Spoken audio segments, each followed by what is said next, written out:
Welcome to the deep dive. You know that feeling when your phone buzzes, you look down and it's an unknown number? Oh, yeah. Immediate ignore. Right. If you're like most people, you just hit ignore. But then, 2 minutes later, that same company texts you. And an hour after that, you get a promotional email. Exactly. It feels chaotic, a little invasive, and honestly, completely disconnected.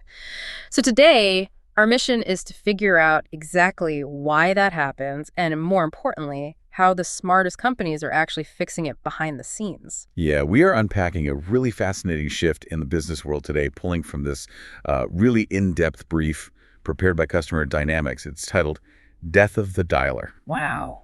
Kind of a dramatic title. It is incredibly dramatic. Yeah. But, it perfectly describes the breakdown of a business model that has just dominated customer service and sales for decades. Okay, let's unpack this, because to understand what is replacing this old model, we have to start by looking at what exactly is dying. And we're talking about the traditional outbound contact center. For the longest time, the operational premise here was basically a spam cannon.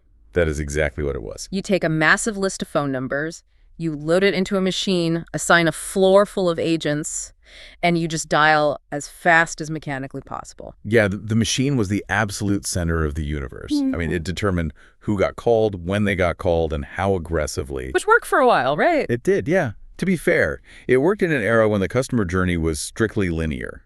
And, well, the phone was really the only channel that mattered. But reading through the Customer Dynamics brief, they highlight that this legacy model is completely fracturing under the weight of 4 converging market trends. And the first one they point out makes a lot of sense because, we've all felt it. It's consumer fatigue. Absolutely. You and I are just exhausted by the constant barrage of outreach. We don't trust unsolicited calls anymore. Exactly. Yeah. Because those legacy dialers just blasted out so many unwanted calls for so many years, they created this massive consumer fatigue. We just stopped answering the phone. Right. We stopped answering. And because of that, regulators had to step in, which triggers the second major trend they talk about, which is intense regulation. Oh, yeah. We're talking about government agencies like the FCC, the Federal Communications Commission, and the FTC stepping in with incredibly strict rules. Right. Specifically, things like the TCPA, or the Telephone Consumer Protection Act. These regulations essentially transformed outreach from a simple volume game into a massive legal liability. Wow, okay. Yeah, today a modern operation can't just dial a list. They need to know with absolute certainty, do we actually have explicit documented permission to contact you? And does that permission apply to just emails or, phone calls too? Exactly. Or have you opted out recently? The legacy dialers were built to execute campaigns blindly, not to manage this kind of embedded, complex consent intelligence. And that lack of intelligence feeds right into the third problem, which is data fragmentation. Yeah, this is a big one. Because companies realized we weren't answering the phone, so they panicked, right? They started emailing us, texting us, chatting with us. Throwing everything at the wall. Exactly. But the data from all those interactions got trapped in different silos. So your purchase history is stuck in a CRM, a customer relationship management system, while your open support ticket is in a totally different database. Which leaves the agent completely blind. If those systems aren't connected at the workflow level, the agent has zero context, and your experience as a customer feels entirely disjointed. Totally. And that becomes incredibly risky when we look at the fourth trend breaking the dialer, which is revenue complexity. Right. Because contact centers aren't just taking complaints about broken products anymore. No, they are high-value transaction hubs. They handle upgrades, they recover revenue, they collect payments. And handling payments requires incredibly secure digital paths, which, a simplest dialing machine was just never designed to provide. But wait, I have to challenge this premise a bit, because I'm putting myself in the shoes of a business owner looking at this brief. Okay, sure. Isn't business, at the end of the day, a numbers game? I get that regulations are tight and data is messy, but doesn't more outreach inherently equal more sales or more collections? If I have that spam cannon, shouldn't I just fire it more often to cut through the noise? See, what's fascinating here is that the math has completely flipped. Really? Yeah. A legacy dialer can increase your contact attempts, absolutely. But it cannot, by itself, increase customer trust. Okay, I see. The old assumption was that more attempts produced better outcomes.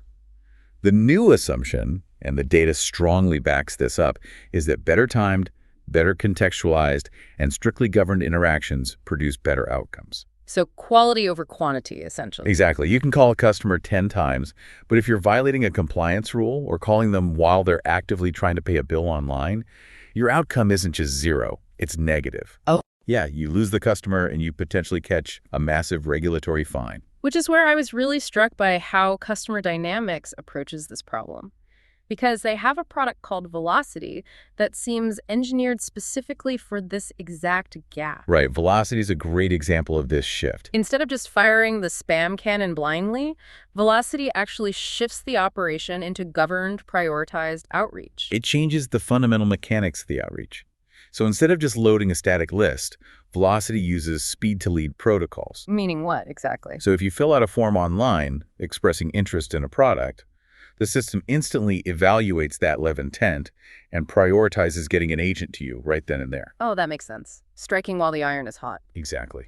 And it also utilizes human approval sequences, ensuring that every piece of outreach is actually compliant and context-aware before the connection is ever made. And they pair that with another solution called Safe Select, right? Yeah. Which takes that exact same governed philosophy and applies it across multiple channels. Yes, Safe Select is crucial here. It uses advanced filtering so that a company isn't accidentally texting a customer who just opted out of voice calls. It's not just about making outreach possible, it's about making it governable. But this brings up a massive pitfall that the brief warns about. When an organization realizes their old voice dialer isn't working, their first instinct is often just to, well, buy a bunch of new software. Naturally. They bolt on an SMS tool, an email platform, maybe a WhatsApp integration. Wait, I always assumed adding more channels was a good thing. Why is texting and emailing on top of calling a bad idea here? I mean, if my customers are on WhatsApp, shouldn't I be on WhatsApp too? Having the channels isn't the problem. The problem is having them without any shared logic. Adding digital channels in a silo isn't true omni-channel engagement. It's what the authors brilliantly call multi-channel clutter. Multi-channel oh, I see. That's exactly what I was talking about at the start of the show. Right, the text and the email back to back. Yes. Imagine you log onto a company's website and you finally pay that overdue bill. You feel good, responsible.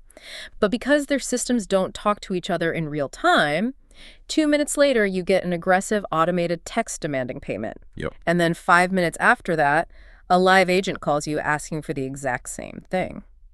It is incredibly frustrating for the customer. And the authors make a really bold claim here to clarify why this happens. They say, a channel is a path. A strategy is a decision system. A channel is a path, a strategy is a decision system. I like that. Yeah. A lot of organizations confuse two very different technical concepts, integration and orchestration. Let's define those because they sound completely interchangeable to a lot of people. Totally. Integration simply means two systems have a pipe between them to exchange data, like you pass a record from a CRM database to a dialer, or you log a note back into a file. Okay. It's useful plumbing, but integrations do not make decisions. Orchestration, however, means systems coordinate action. Here's where it gets really interesting because the analogy that comes to mind isn't just plumbing. Multi-channel clutter is like having 5 different people shouting instructions at you from different rooms. Yeah, that's a good way to put it. But integration is like knowing there are 5 airplanes flying around an airport. Orchestration is the air traffic controller. Oh, I love that analogy. The controller is actively looking at fuel levels, wind speed, runway availability, and deciding exactly which plane lands when and on which runway so they don't crash into each other. That is a perfect way to visualize it. An orchestrated system evaluates live context. It acts like that air traffic controller. Right. It asks, has this customer revoked consent? Did they just click a secure payment link?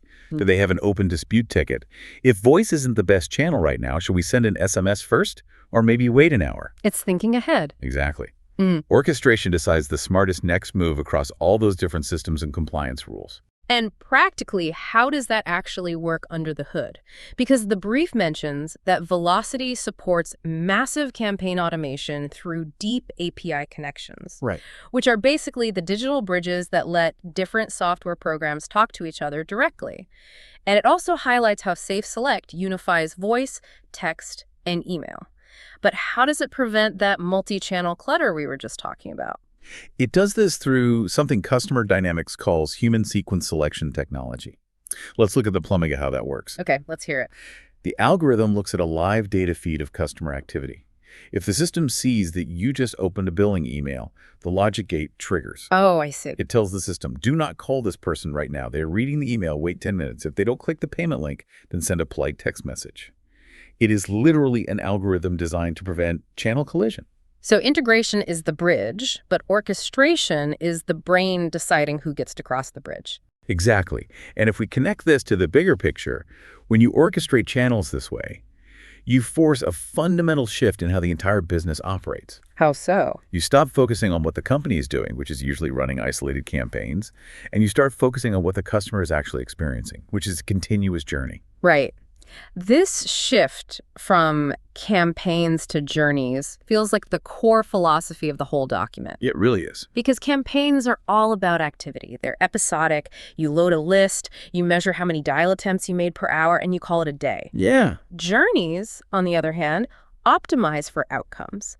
They're continuous, they adjust based on the customer's state of mind, and they measure things like resolution rate and how much effort the customer had to expend. But here is the catch, and it's a big one. Uh-oh. The person who bears the brunt of managing this massive shift from a simple list to a complex, multi-channel journey is the human agent. Ah, right. The authors call the agent experience the hidden battleground. So what does this all mean for the person actually wearing the headset?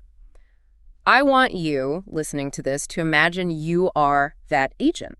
Yeah, picture that. Think about the pressure. In a legacy system, the agent is essentially forced to act as the human integration layer. It's wild. You are sitting there with 10 different browser tabs open. Monitor 1 has the CRM. Monitor 2 has the dialer.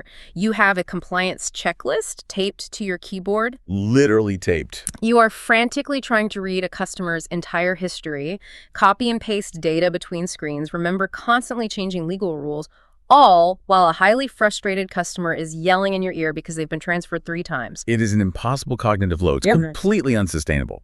And the crucial takeaway the authors emphasize is that the agent experience and the customer experience are inseparable. Right.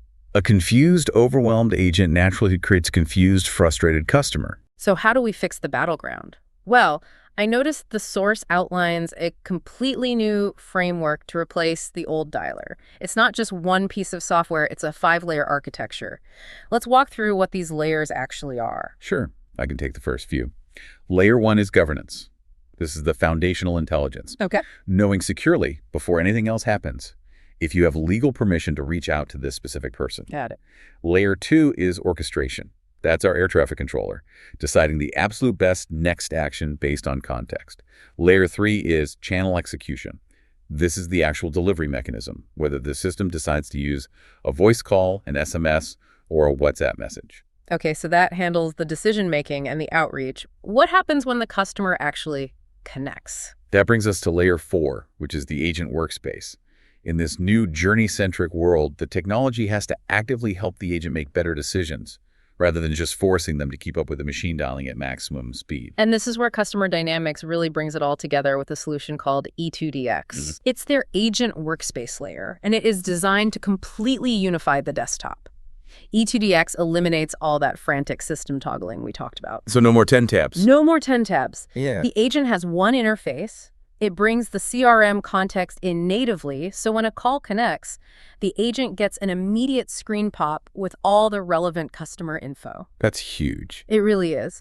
It even includes advanced tools running in the background, like noise suppression, live transcription, and sentiment analysis. And all of this is powered by their underlying cloud infrastructure, specifically Customer Dynamics, CKS, which stands for Contact Center as a Service. Right. It means the entire operating model isn't running on clunky servers in a back room, it's hosted in the cloud, allowing all these layers to communicate instantly and securely. But, by giving the agent all of that unified context, you solve the customer experience problem. You empower the agent to be helpful.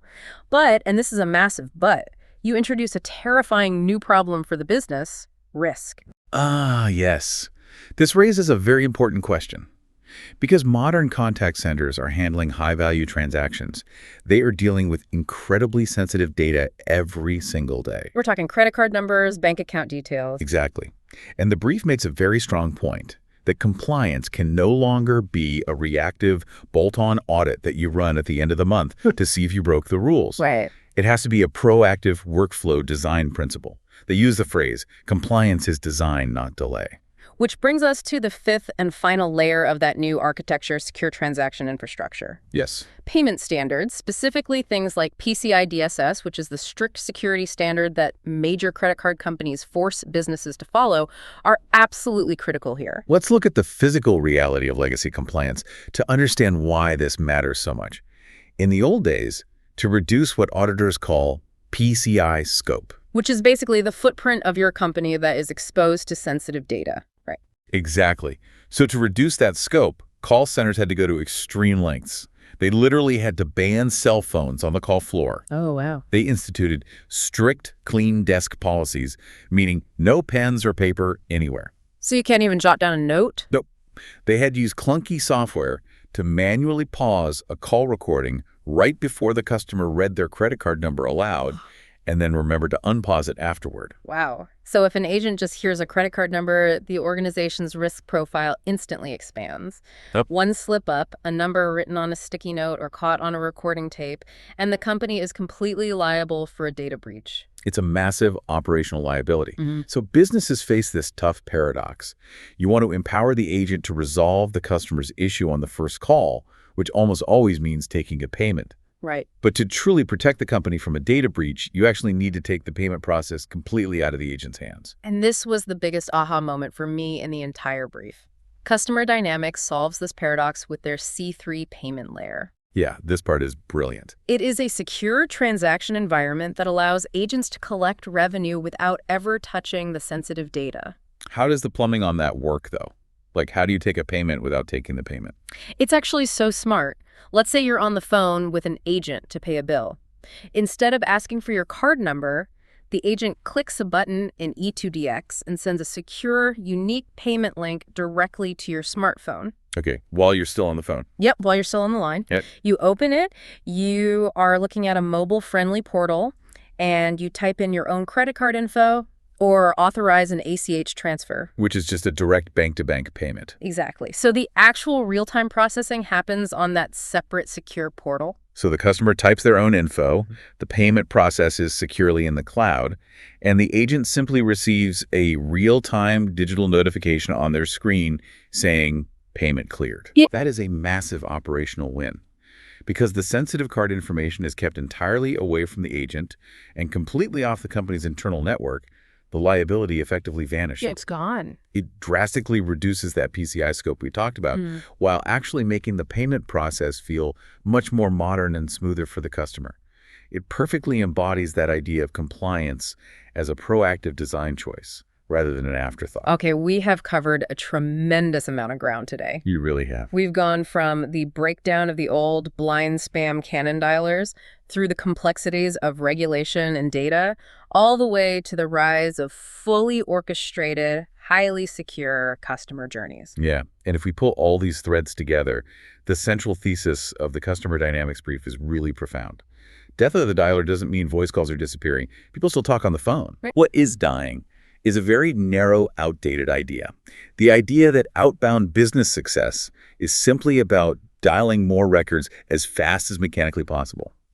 The dialer is no longer the brain of the operation. It has simply been demoted to one of many tools. The customer journey is now the undisputed center of the architecture. Exactly. They are moving the industry away from asking a machine, who do we dial next, to asking an intelligent system, what is the best possible thing that should happen next in this specific customer's journey? And why does all this behind-the-scenes plumbing matter to you? Because the next time you have a beautifully seamless interaction with a brand, an interaction where they actually know who you are, where they don't call you during dinner but instead text you a perfectly timed, helpful update, and where they offer you a simple, secure, one-click link to resolve an issue instantly, you will know exactly what is happening. You'll know it's not magic. Right. You'll know that great customer service isn't an accident. It's the result of deep orchestration and sophisticated technology, like the solutions from Customer Dynamics, actively working to respect your time and protect your data. Absolutely. Which leaves us with a final thought to ponder as we wrap up. We've talked extensively about moving from that old factory conveyor belt to an intelligent, orchestrated air traffic controller system. Yeah.